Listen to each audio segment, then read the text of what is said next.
So I got a really interesting question in one of my psychology sessions recently, which I'm actually going to draw my answer to, believe it or not, today. And this question was, how do I break through my performance plateau or my performance slump? So you might be someone who's a great performer, right? But recently maybe you've hit a wall, nothing you do kind of seems to work or helps improve your performance. Now there are, many answers to this. As a sports psychologist will tell you, there are so many angles you can kind of attack this problem with. But often people are surprised to hear that I actually want to find more about their performance environment, so where they perform and who they perform with, than perhaps about themselves individually first off. Now this just means that environment is where you train, your coaches, your teammates, or how you actually motivate yourself to keep improving as well. Now this is so important because environments we are surrounded by can have a significant impact on how we perform, how we feel, and how we can improve as well. So generally speaking, there are actually 4 main environments we come across in sport, which I'm going to show you now on my lovely diagram. So something I've drawn here to help explain this challenge support matrix is this diagram. So on the left, we've got challenge. So consider down here low challenge and up here high challenge. And on the right, we've got support. So we've got low support here and high support here. Now this tends to lead to 4 different quadrants. So 4 different environments that you might be in. So on the left here, where we've got low challenge and low support, we actually have what's called a stagnant environment. So ignore my awful handwriting there, but when we talk about stagnant environments, we have an environment where there's not much challenge, there's not many goals, people don't know what they're working towards, there's no one kind of leading the charge as such, and there's also very low support, so there's not anyone there to talk to, anyone to help support you get to any goals you might have. So this tends to be quite stagnant. I'm sure we've all been in maybe jobs where it feels quite stagnant, or even sports teams where it feels quite stagnant as well. And then to the right of this, we have high support, so really good levels of support, but low challenge. So when we've got really good levels of support, we're talking things like coaches, staff, people you can go and talk to about your goals, about maybe the challenges you're having, and so on. But there's very little challenge again.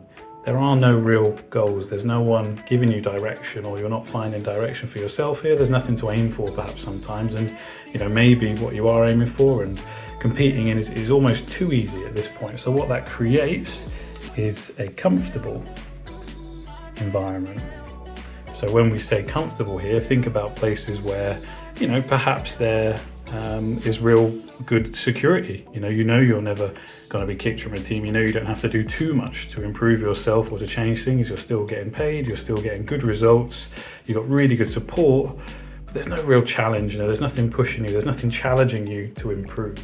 So then if we come to the left again, we go to high challenge, so really tough kind of environment, but low support. Now this is probably one of the most detrimental environments you can work in, and we call this an unrelenting environment. So what we mean when we say unrelenting is the pressure does not let up. You've got such high pressure because there's huge amounts of challenge, but there's no one there to help you. There's no one there to help guide you, to mentor you through these issues, to support you. Maybe there are no sports psychologists, there are no coaches, maybe your friends and family are not supportive in this instance. So the support is low, but the challenge is really high. And this is where we start to see things like burnout.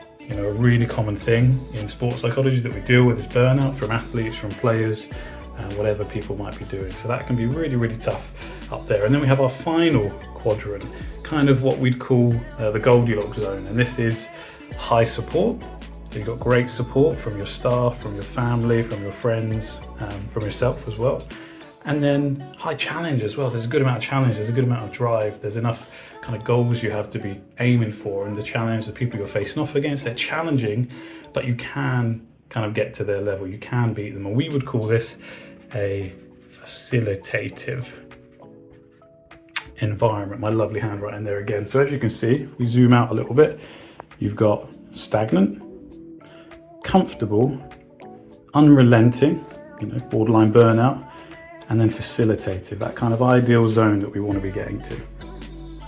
So I hope that kind of made sense. Now it is really important to kind of work out this, because once we know which environment you're in, then we can actually work with you and maybe your staff, your coaches in that environment to kind of help improve it. So for example, if you're in a low challenge but high support environment, it's probably time to actually reevaluate your goals. Maybe create some new short and mid-term aims for yourself or with your coaches that are going to challenge you, going to give you something to work towards whilst you're supported, and then you can hopefully get into that upper right hand quadrant, which is that Goldilocks zone. So let me know if you have any questions down below in the comments, or if you've ever been in one of these environments or been a part of one of these environments, and how you kind of broke through that plateau. And we'll be going through more ways to break through performance plateaus and slumps in future as well.